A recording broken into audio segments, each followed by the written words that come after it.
Hey everyone, welcome back to the channel, and in today's video we're going to be going over the second half of my 10-0 with using Togekiss, Snorlax, and Escavalier, with specifically Snorlax as the safe swap in this current meta.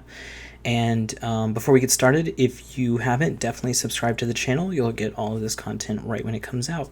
So let's go ahead and get started right now. Alright, game one. Togekiss into Giratina, so this is the reason why we're leading Togekiss, right? Right now there's a lot of Giratina with Dragon Breath that are being in the lead position because it's kind of a safe lead against a lot of the especially elemental types that are running around, Swampert, Charizard, and the such. And they switch out into Escavalier. I actually end up getting a Aerial Ace off and decide, okay, I need to actually switch out into my Escavalier, shield and farm down, because even though Togekiss is good against Escavalier, Togekiss is also very good against Giratina Altered, so we want to make sure that we preserve that matchup as well. And the only bad thing I could run into here is if they have a Registeel in the back, which I thought about only halfway through switching. So the thing is, we couldn't have switched really to Snorlax. Maybe we could have just kept Snorlax for the Giratina matchup, but they actually ended up having Cresselia, so all of that thinking was for nothing. But you never know, and you have to try to figure out what you're going to do once the situation has arisen, right? So this is a decent matchup. As long as we don't get attack debuffed, we're going to be doing pretty good. I mean, these body slams are neutral damage and the licks are super effective, and they just build up over time, right? So if they go Future Sight, I believe it takes 3 Future Sights, and if they go Moonblast, I think it's 4 Moonblasts to KO, and they actually did get 2 attack drops on our Snorlax here, so this is already pretty rough. But the thing is, the lick damage is still going to be doing a pretty good amount because we're just getting it out so fast, right? And he actually swaps to take this body slam onto Giratina, which is going to be double resisted, so very good on our opponent there. But what I'm going to do is farm down and then throw Aerial Ace. And this will KO because the Cresselia was pretty low. Oh, it did not KO, but we have a shield, so we're going to use that and then just charm down, and that'll be game 1 right there. So if you've noticed from my previous videos, I actually switched up Togekiss from Ancient Power to Aerial Ace. It's just a little faster, and I like that it's pretty neutral against a lot of the field. So definitely, I loved Ancient Power, but I do think Aerial Ace is better at this point after using it for these 10 games. So definitely try it out. You can get to this move on the Swampert, and they're probably going to end up shielding, to be fair. Yeah. It's interesting I stay in this matchup. I did shield once just to preserve some health, but if they switch into a counter, I'm sure I'm going into Snorlax. Okay, that's fine. So Escavalier is going to be really good against Cresselia if they do decide to switch out from this Cresselia, since they do have the switch advantage, but they end up not switching out. So what does that tell me that's in the back? Something that's weak to Snorlax?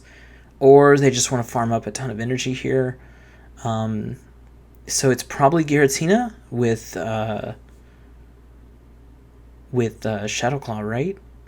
Maybe just Giratina with Dragon Breath, and they don't want to bring it in. Yeah, if it is that, they definitely have a Snorlax weakness, so there's nothing much more I can say about that. I forget if what this person actually does have in the back, but that's what's running through my mind right now as I think about this match, as you have a ton of time to think about it in this matchup, because they just have a ton. they have so much bulk, these 2 Pokemon, that it's just fine, right? And it was a Giratina in the back. It did not have Shadow Claw, but it did have Dragon Breath, and we're going to shield up Togekiss here just to do as much damage as we possibly can. Throw the Aerial Ace. It's still neutral, so that's fine. And they actually don't shield it, which is interesting, because I end up doing so much damage with Togekiss here that I can actually farm down with Escavalier. He does have 2 shields. Oh, he didn't KO us. Oh, because he threw a Dragon Claw, which is resisted. So we're going to farm this down and then throw a Drill Run at whatever comes in next. I forgot. Oh, it's the Swampert. Yeah, everything's so low. That's another reason why I didn't understand why they didn't shield. I don't think it actually would have mattered. All their Pokemon were very low, but, you know, use your shields if you got them, right? Especially when you know your 2 Pokemon in the back both have like 1 HP. So again, another wand lead here. Melmetal. I'm coming in with a Escavalier. I'm thinking about So I actually end up getting this move before them because they're probably trying to go to double superpower. I'm thinking whether or not they're going to bait. I actually thought they would bait, but I'm actually going to shield because I want to win this matchup. And since they didn't bait there, I'm actually thinking about shielding again and then just farming all the way down after they throw a second superpower. That second one's going to be debuffed. It's not going to do as much to you. I think at this point it's going to do about 40%. Oh, even less, maybe like 30-35%. And then we get the full farm down, and he comes back in with Giratina. We've seen this before as well in the last video. Drill Run is neutral. It's going to be doing a pretty good amount of damage. And then I decide to go into Snorlax here just because it's a safe swap, and I want to have a Escavalier if they do have the Reggie. So in that last matchup, I was thinking it. This matchup, I'm actually being proactive and keeping my Escavalier alive for that situation if there is a Reggie, which would mean they are double steal, but yeah, you never know. So I think it actually was a Swampert. Yeah, Swampert's a really big pick right now, y'all. Swampert's pretty safe into a lot of the meta, and its damage is just kind of insane because you get to the Hydro Cannon so fast, and Hydro Cannon, if it's neutral, is going to do so much damage. And then Earthquake's going to be really good against those current steel types like Registeel and Melmetal. I actually think it one-shots Melmetal. I'm not too sure. And then 60% to Registeel there. So I just want to tank a Hydro Cannon there and get to this Drill Run, but I actually am not able to, so that kind of sucks. But it will take the last of that energy that Swampert had, and we try to get to this Aerial Ace. We do not get to it, but I don't think we can get KO'd at this range. Very close, but we hit the Aerial Ace on the CMP tie. These are, sorry about that. These are close freaking games. So, really bad lead here. So we're coming back in with Snorlax, and they come in with Giratina, with Shadow Claw. I don't advise doing that, but I understand why they're doing it. They don't want the Togekiss to run into this Giratina, but the thing is Snorlax double resists that fast move, and then these Dragon Claws aren't going to be doing very much, and then they can't do Shadow Sneak because that's double resisted as well. So yeah, Snorlax, I actually thought about just farming it all the way down, and then I decided, you know what, I think I'm going to farm up a lot, throw the Body Slam, and then have a little bit of energy coming into that Registeel, because he's definitely coming in with Registeel, and be able to throw the Earthquake. I actually might have just survived either way, so maybe I should have just done for the full farm, since Body Slam's double resisted. But I do like that we have the Body Slam here for this Grand Bull. And I think we don't get to a second one. But we do have the shield advantage coming in here. I'm going to bring in Togekiss just for a little bit, because obviously he had the Registeel, and we want to have this in the Registeel matchup. With the shield advantage, there's really nothing much that can be done here. The only thing I have to worry about is maybe having a shield against the Grand Bull. Because the close combat's going to be doing a lot, right? Yeah, I decided to shield this Focus Blast, I guess, and throw the Drill Run after I farm up a lot.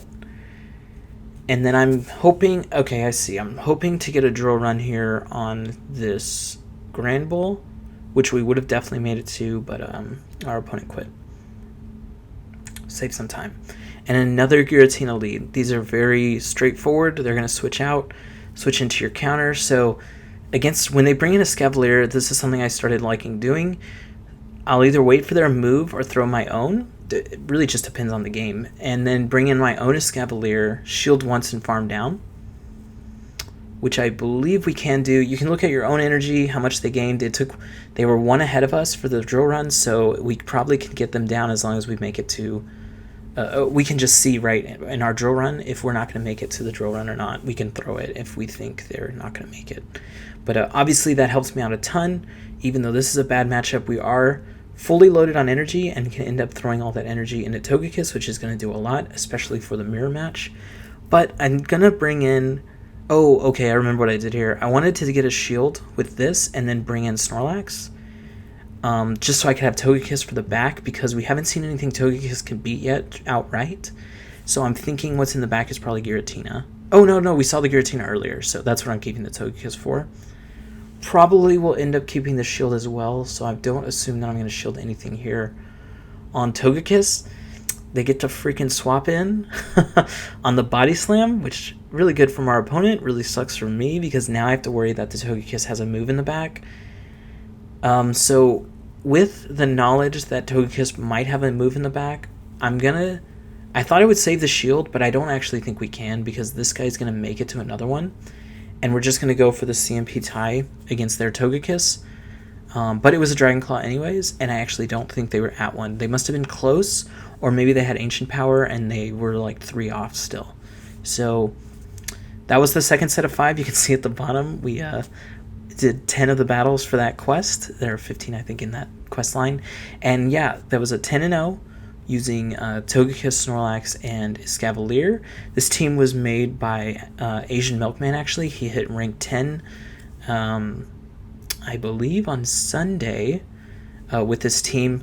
I think there is actually a post on Reddit. Someone told me that. I did not look at that post. I just used this team and without really any knowledge of matchups and stuff, and it seems pretty simple to use. Basically, you just want to use that Snorlax as a safe swap into anything. Win the second matchup so you can switch out your leads if they're a bad lead.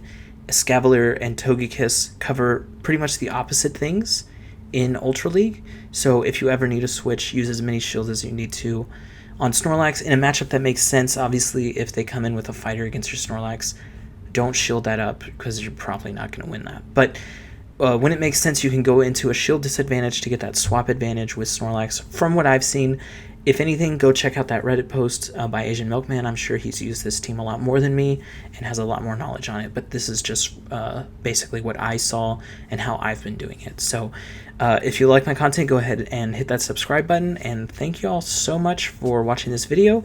If you have any comments on things that I may have messed up in this game, definitely put those below, and have a good one, y'all.